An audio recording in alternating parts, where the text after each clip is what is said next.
Pode falar. Pode se apresentar. Então, eu sou a professora Cleusa. Eu falo professora porque, quer queira, quer não, né, a gente tem uma profissão e desde que você assumiu essa profissão, você é aquela pessoa para a qual você exerce a profissão escolhida, né?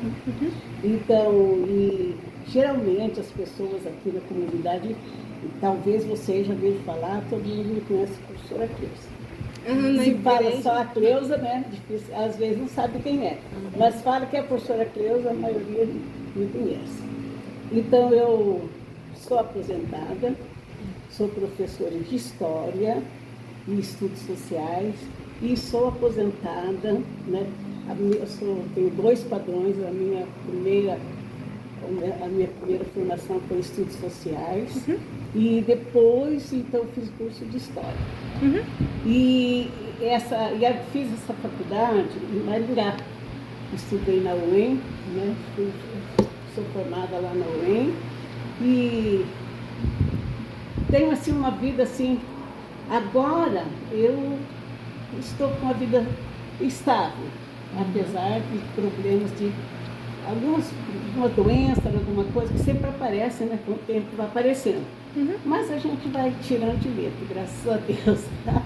E eu sou viúva e tenho 2 filhos, um casal, que é a professora Rosiane e o Robson, 2 filhos. Tenho 3 netos e 2 bisnetos. Tá? E depois que eu me formei, foi com muito sacrifício, morava em Floresta e estudava em Maringá. Então, tive assim, uma vida bem sacrificada no início, né? Logo no início. Porque sozinha, com 2 crianças, estudando, trabalhando e estudando, então a gente encontra alguma dificuldade, né? Mas, graças a Deus, deu tudo certo, né? Hoje estamos aí, sou muito feliz com a família que eu tenho, graças a Deus. E fiz por eles aquilo que eu pude fazer, né? O que eu pude fazer por eles, eu fiz, tá? E trabalhei depois como professora. Eu fui nomeada em 64 e comecei a trabalhar no Colégio Unidade Polo, aqui em Camorão. Primeiro foi lá em Floresta, depois eu terminei a faculdade, mudei para Camorão e daí comecei a trabalhar no Colégio Unidade Polo. Dei aula lá, me aposentei lá, depois eu fiz um novo concurso, passei novamente, daí comecei a trabalhar no Colégio Dom Bosco, tá? E já teve um ano também que eu dei aula no Antônio Teodoro, mas foi substituição, né? Eu ganhei umas aulas de substituição, mas tempo mesmo, bem trabalhado mesmo, foi na Unidade Polo e no Dom Bosco, tá? A senhora pode falar pra gente a sua idade? Eu tenho 79 anos. 7,9. 79 anos. A gente vai fazer a primeira pergunta. E comecei a trabalhar com 17. Nossa, bem novinho. Comecei a trabalhar com 17 A anos. nossa idade. Inclusive, eu tinha que ter 18 e faltavam 6 meses para eu completar 18 anos. Mesmo assim, eu fui nomeada. Que bom. A gente vai fazer a primeira pergunta para a senhora. Tá. O assunto que a gente vai falar é sobre a ditadura militar. E aí, a primeira pergunta é: onde você estava na primeira vez ao receber a informação da ditadura? A senhora lembra? A informação da ditadura, eu estava no colégio, né? Porque eu trabalhava o dia inteiro e estudava à noite. Então, escola, casa. Então, eu estava no colégio. E já havia uns boatos, comentários desse movimento que eles estavam preparando, né? E daí, de repente, chegou a notícia de que a ditadura ia começar no Brasil, né? Então, foi um momento, assim, de muita expectativa, ninguém sabia direito o que era essa ditadura, como que ia ser, né? Então, para a população, foi um golpe bem pesado mesmo, sabe? Bem baixo. Porque apesar que o governo sempre aquelas promessas, né, só de melhora, mas a gente tinha muito medo, né? Quando se falava em ditadura, então a gente já pensava naqueles outros países lá do exterior, em Venezuela, Cuba, que é esse país lá com ditadura, então a gente tinha medo que viesse para o Brasil, né? E daí, de repente, começa essa ditadura, né? E daí, para nós, foi assim, muito doloroso para a gente. Ainda mais gente, como professora, você não sabia como se posicionar perante os alunos, né? Daí os alunos ficavam cobrando da gente e a gente não sabia como se posicionar, né? Se ficava do lado do governo, se não ficava. Se você não ficasse do lado do governo, você era punida. E se você ficasse totalmente do lado do governo, você, forçosamente, você tinha que trabalhar uns conteúdos que não era do meu ego, aquilo que eu queria trabalhar. Não era aquilo que eu queria passar para os alunos. Mas eu era devido aos livros, eu era forçada a seguir as normas do governo. Então foi um momento bem difícil para nós. Eu acho que essas duas perguntas, assim, de recordo de como foi sua reação na sua época, que era ditadura, ela já respondeu. Sim. Então, aqui a outra pergunta. Você se lembra de ler alguma notícia no jornal ou escutar algum comunicado na rádio sobre a ditadura militar? Não, a gente sempre ouvia, porque sempre dava no rádio, né? Sempre dava no rádio. Mas só que naquela época, nessa ditadura aí, mesmo quem trabalhava no rádio, a imprensa era muito censurada. Então você não podia falar nada contra o governo, você entendeu? Era muito censurado. No entanto, gente, não sei se é do conhecimento de vocês, agora, por que os artistas, a classe intelectual, os jornalistas, os escritores, né, todos eles, a maioria deles, foi do lado do Lula, por quê? Porque o Bolsonaro, ele queria agir de um sistema assim, imitando, não como ditadura realmente, mas impondo, né? Impunha. E ele sempre foi contra essa classe. Né? O Bolsonaro sempre foi contra essa classe. Daí eles se uniram e daí foi tudo do lado do Lula, né?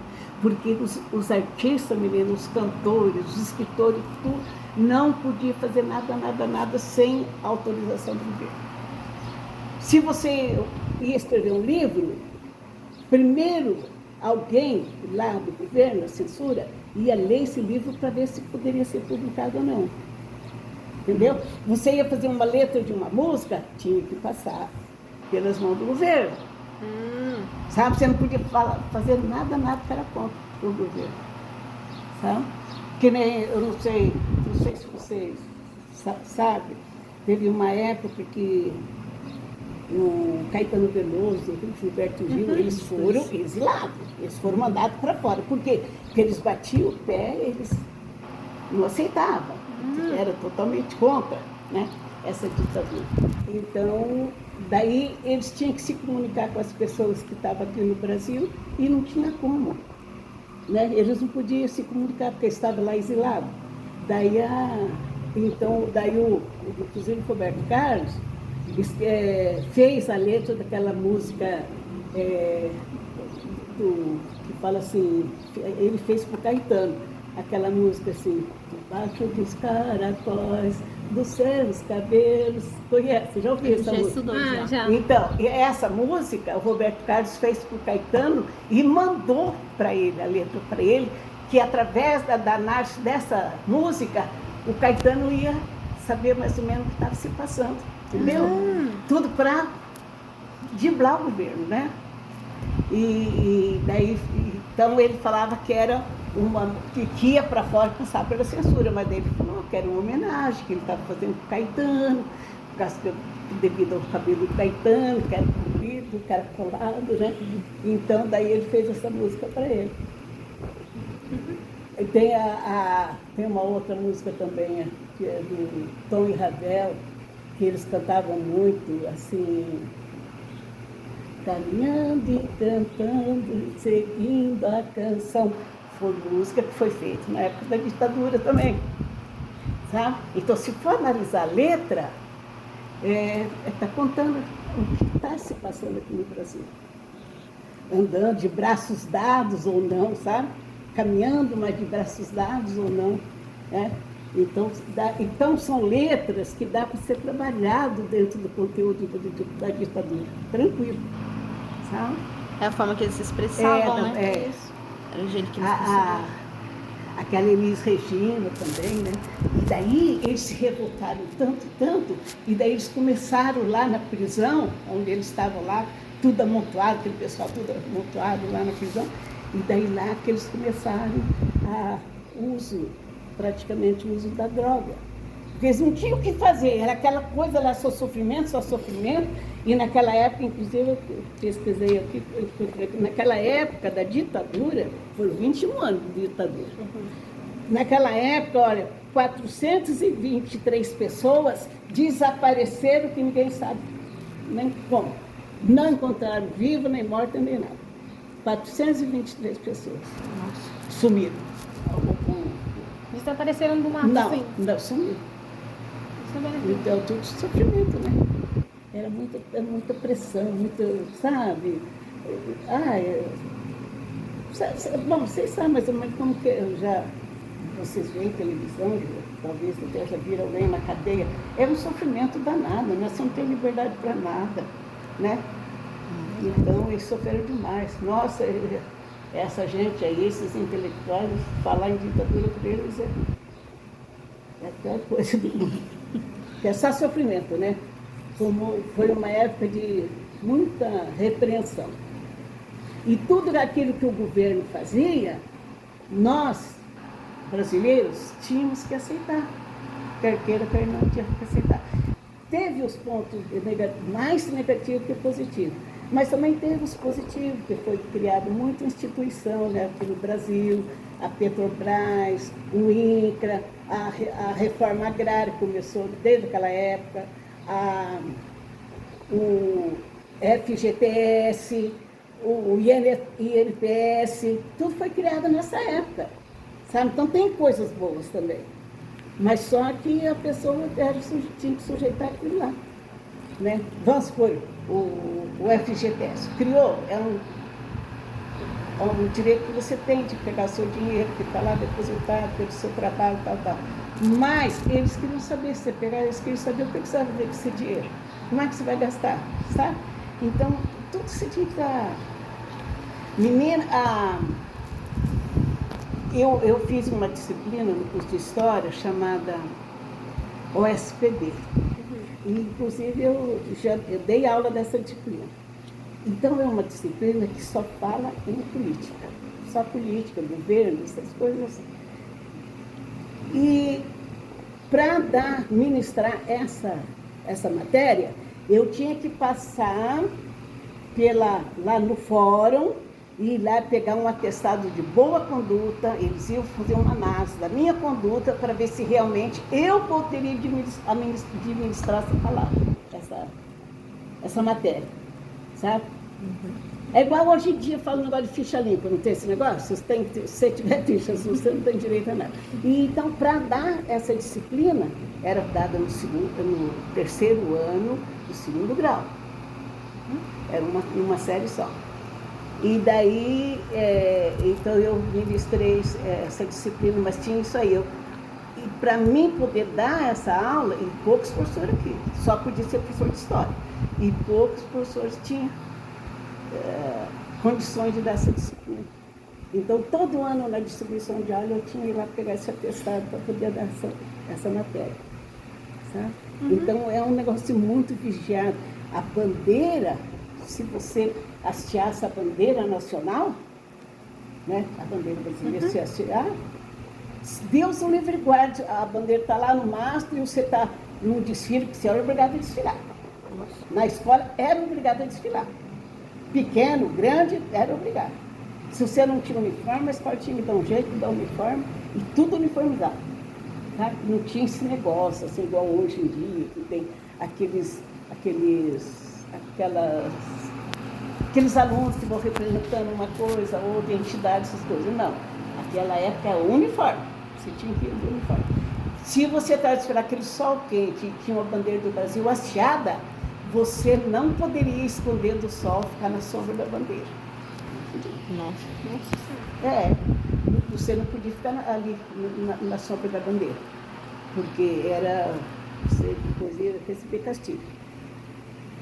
Bandeira rasgada não poderia ser usada na escola. Rasgada, Manchada, por exemplo. manchada, desbotada, né? Porque hoje em dia você vê bandeira de todo jeito, né? Ainda esses tempos atrás, ali no Mercado Paraná, ainda daí eu comentei ainda com o meu filho, e minha filha, eu falei para ele, já pensou? Se fosse na época da ditadura, se aquela bandeira podia estar daquele jeito lá, toda rasgada, lá em cima, né? Tá no mastro lá em cima, todo mundo vendo, e a bandeira rasgada. Daí já era castigado a pessoa. Não podia. A bandeira do Brasil tinha que estar impecável. E na hora que você ia guardar a bandeira, você tinha um jeito certinho de dobrar a bandeira para guardar. Lá dentro do armário, dentro da gaveta da escola. Tinha que ser guardado naquele jeito. Agora, hoje em dia você enrola na bandeira, né? Você... Deixa jogado em qualquer lugar. Se Deus o livre, eu nunca vi, mas se eu visse, eu também não reclamava. Vamos supor uma bandeira velha, você pegar aquela bandeira e ficar passando pano no chão daquela bandeira. Né? Se deixar, hoje em dia faz isso. Tirar pó com Né? ela. Eles não têm mais respeito. Não Né? E naquela época era... Então, isso daí, gente, eu, como assim, pessoa mais idosa, professora idosa, assim, eu tiro pela disciplina nos colégios. Tá? Naquela época tinha disciplina. Agora, hoje em dia não tem, né? É de igual para igual. Os alunos tinham aquele respeito pelos professores. Você chegava na sala de aula, não dizer que era o certo, mas era um sinal de respeito. O professor chegava, entrava na sala de aula, os alunos já estavam lá dentro. A hora que o professor entrava, os alunos todos ficavam de pé para receber o professor. Depois o professor sentava, daí eles sentavam, sabe? Na hora de sair, os alunos não saíam, enquanto o professor não autorizasse, não podia sair. Então, a disciplina era rigorosa. Tem gente que comenta, eu sei, porque em outros colégios aí comenta que lá no Antônio Teodoro, por causa não sei se ainda faz fila para entrar, faz? Não. Até pouco tempo ainda fazia, não fazia fila para entrar?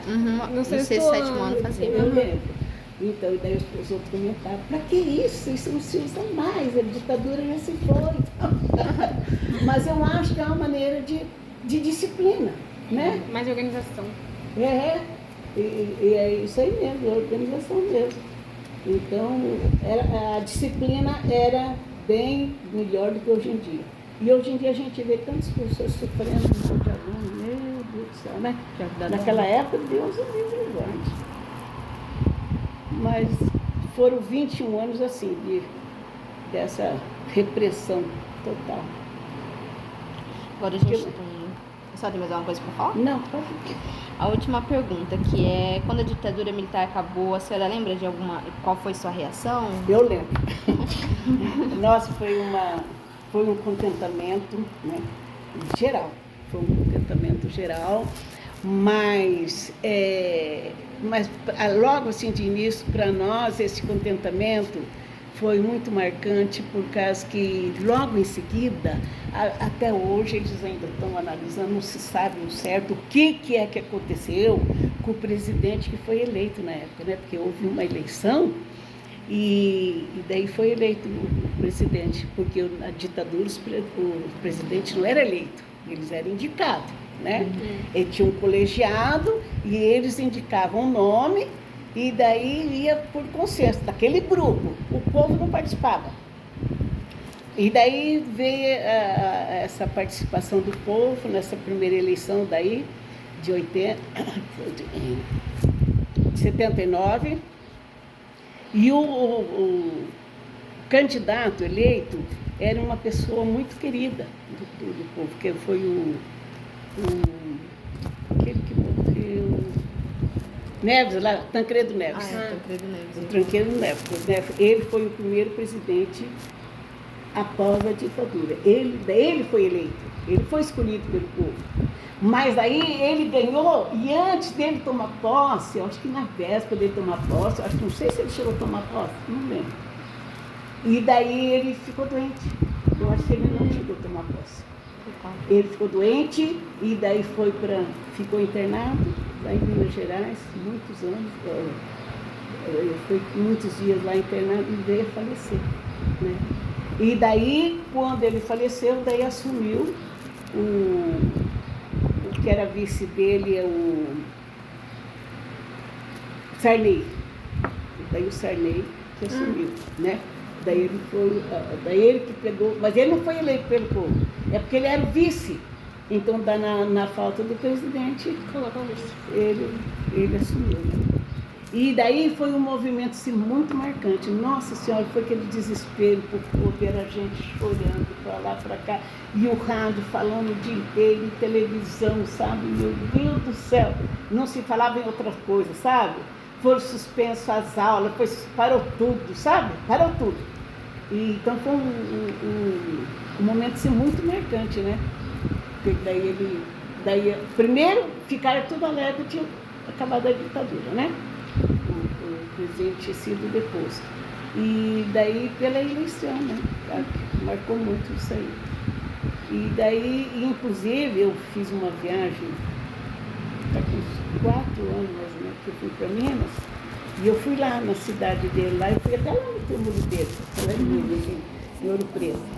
Daí eu fui lá no túmulo do Tancredo Neves.